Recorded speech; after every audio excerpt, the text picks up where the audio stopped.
दोस्तों नमस्कार। ये है मार्गदर्शन फॉर सिविल सर्विसेज। मैं अनुराग चौधरी। दोस्तों आज की वीडियो में हम जानेंगे प्राचीन भारत के 5 वैज्ञानिक और उनकी उपलब्धियों के बारे में।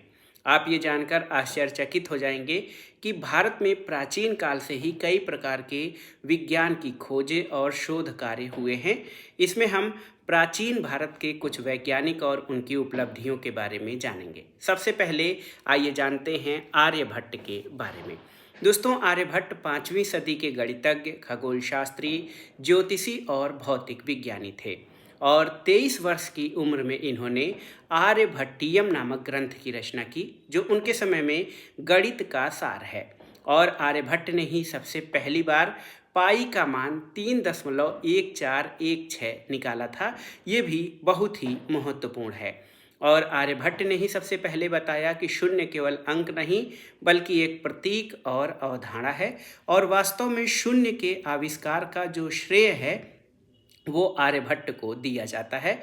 और आर्यभट्ट ने पृथ्वी और चंद्रमा के बीच सटीक दूरी का पता लगाया था और शून्य की खोज से कुछ नकारात्मक अंकों के नए आयाम सामने आए थे।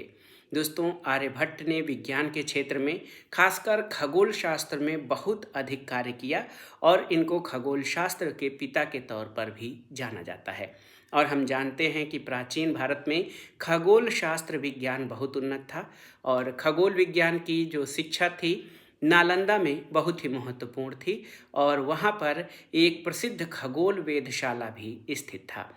और आर्यभट्ट ने सबसे लोकप्रिय मत हमारा ग्रह पृथ्वी अचल यानी अगतिमान है इसको खारिज किया था। आर्यभट्ट ने ही पहली बार ये कहा कि पृथ्वी गोल है और अपनी धुरी पर परिक्रमा करती है, और उन्होंने सूर्य का पूरब से पश्चिम की ओर जाते हुए दिखने की बात को भी उदाहरण के माध्यम से गलत साबित किया था। जैसे आप जानते हैं कि जब कोई व्यक्ति नाव से यात्रा करता है तो तट पर जो लगे वृक्ष होते हैं वो दूसरी दिशा में चलते हुए दिखाई पड़ते हैं, जबकि ऐसा होता नहीं है। सूर्य और चंद्र ग्रहण की वैज्ञानिक व्याख्या भी सबसे पहले आर्यभट्ट ने ही की थी। दूसरे हमारे वैज्ञानिक हैं महावीराचार्य। तो आप जान लीजिए कि ये बहुत ही आश्चर्यजनक और अद्भुत चीज़ है कि जैन साहित्य में गणित का विस्तृत विवरण मिलता है। और महावीराचार्य का जो समय है 500 ईसा पूर्व से शुरू होता है, और ये जो जैन साहित्य का समय है 500 ईसा पूर्व से 100 ईसा पूर्व है, उस समय गणित का ज्ञान बहुत ही उन्नत था। जैन गुरु जो भी थे वो द्विघात समीकरणों को हल करना जानते थे और बेहद रोचक ढंग से उन्होंने विभिन्न बीजगणितीय समीकरण, श्रृंखला, सेट सिद्धांत, लघुगणक और घातांकों का भी वर्णन किया है। महावीराचार्य 8वीं सदी के भारतीय गणितज्ञ जैन थे। ये गुलबर्गा कर्नाटक के रहने वाले थे, जिन्होंने बताया कि नकारात्मक अंक का वर्गमूल नहीं होता है। और ये ज्ञान देखिए हमको कब से यानी बहुत ही प्राचीन समय से पता है।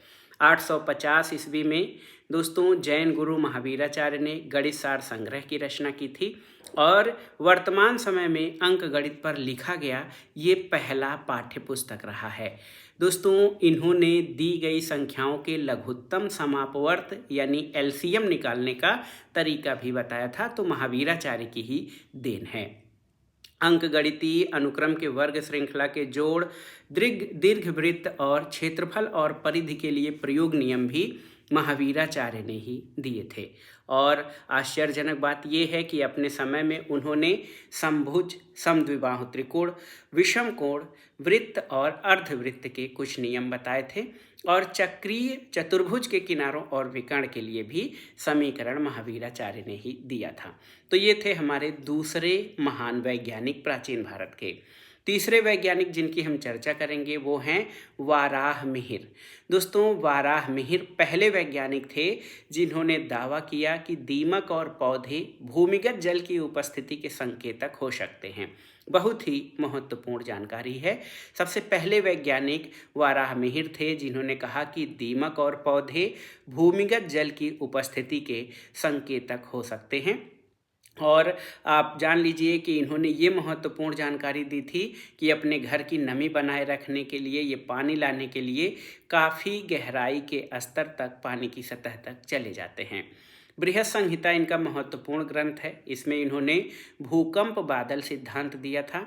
आर्यभट्ट और बाराहमिहिर द्वारा ज्योतिष को विज्ञान के प्रकाश के तौर पर व्यवस्थित तरीके से भी प्रस्तुत किया गया था। दोस्तों, विक्रमादित्य के दरबार में जो नवरत्न रहते थे उसमें से वाराहमिहिर भी महत्वपूर्ण नवरत्न थे।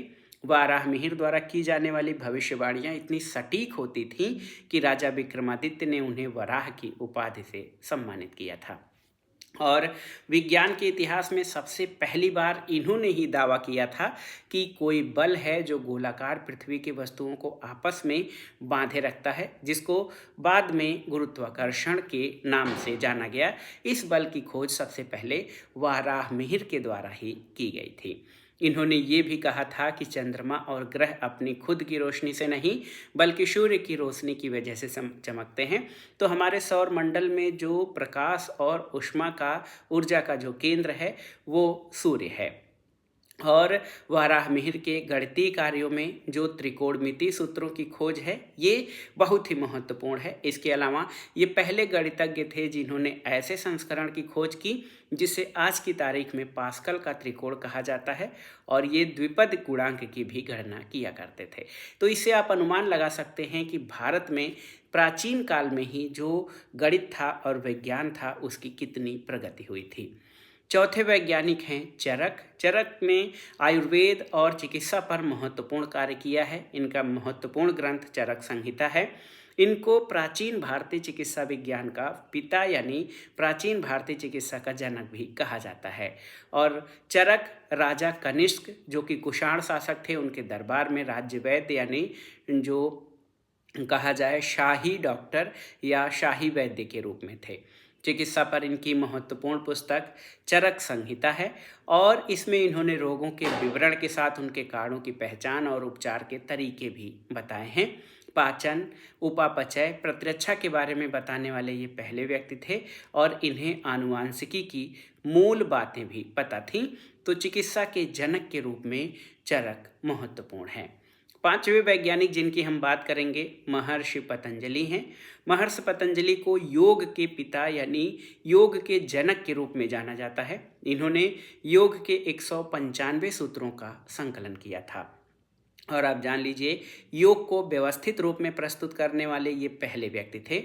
पतंजलि के योग सूत्र में ओम को भगवान के प्रतीक के तौर पर बोला जाता है और इन्होंने ओम को लौकिक ध्वनि बनाया था। और पतंजलि की महत्वपूर्ण पुस्तक महाभाष्य है।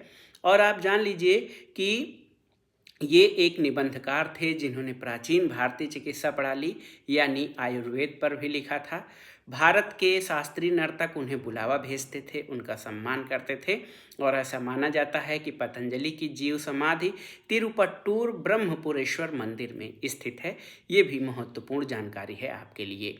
योग आप जानते हैं कि वर्तमान में योग का जो प्रचार प्रसार हो रहा है वो महत्वपूर्ण जो हैं, इसके सबसे महत्वपूर्ण जो आचार्य हैं वो पतंजलि हैं और उन्हीं के साथ योग की शुरुआत मानी जाती है। तो दोस्तों ये था आज का वीडियो। इसमें हमने प्राचीन भारत के विभिन्न क्षेत्रों के 5 वैज्ञानिकों और उनकी उपलब्धियों के बारे में जाना और ये जानकारी आपके लिए बहुत ही महत्वपूर्ण होगी ऐसा मुझे विश्वास है। तो आप इस वीडियो को लाइक करें, शेयर करें और इस चैनल मार्गदर्शन फॉर सिविल सर्विसेज को सब्सक्राइब करें। वीडियो देखने के लिए धन्यवाद दोस्तों। नमस्कार।